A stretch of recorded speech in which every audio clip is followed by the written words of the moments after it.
Okay, the name is Howard E. Redding, and I was in at that time, the Army Air Force. Sounds like you might have stayed in for a little while. No, I got out at VJ Day +1.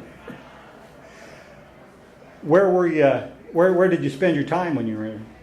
Well, after training in flight training, we were sent to Sarasota.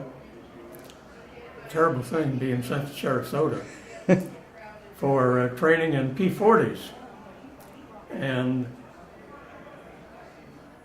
we were supposed to be transferred out after 40 hours, but at about 38 hours, I broke an eardrum.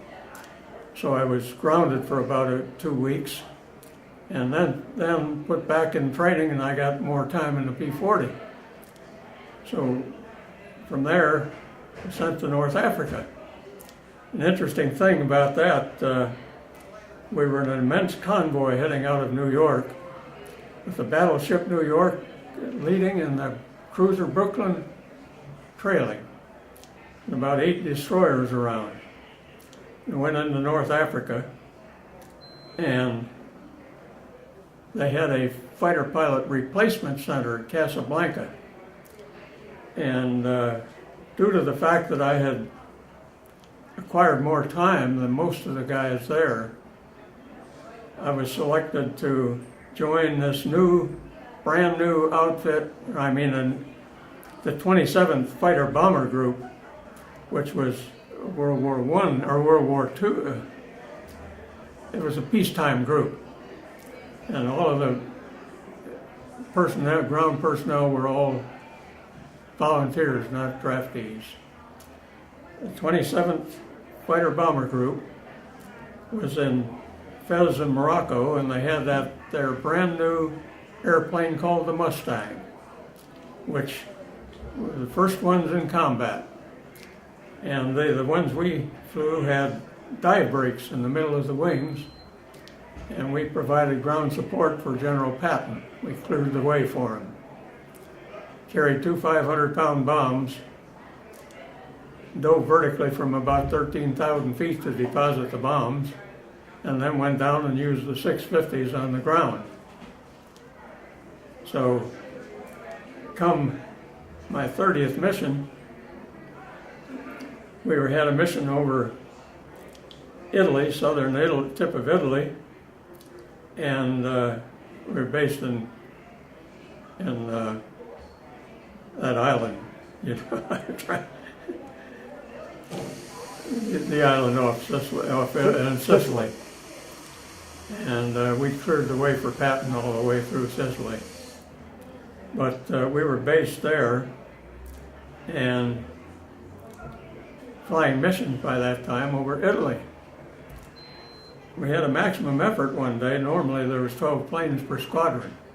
This particular day, we had a maximum effort, and 20 aircraft were on the mission. 8 of us flying cover for the other 12.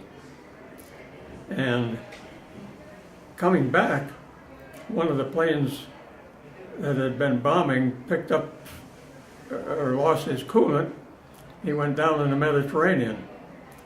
And he was down there in his life raft, and the squadron leader said, "Well, you cover flight have more gas than we did. Do circle him and call Air Sea Rescue," which we did. And 4 of us were down about 300 feet, and the other guys were up supposedly covering us, about 800 to 1,000. And all of a sudden, I saw tracers going by either wing, and I saw a little gray airplane sitting behind me with a swastika on it. And we went round and round for a period of time, and apparently he'd hit my radiator, and I lost my cool and the engine quit.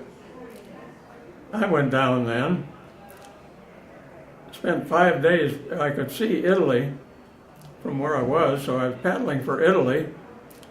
And the morning of the second day, I could see the Straits of Messina, which we had. So I started paddling for it. On the 5th day, I realized that I was passing out periodically. And incidentally, I found out later that a human can't live over 4 days without water. Yes, he can. The 5th day, I was passing out periodically, and I decided I better get ashore no matter what shore it was. And the Germans were standing there waiting for me. To make a long story short, I spent 615 days in Stalag Luft 3.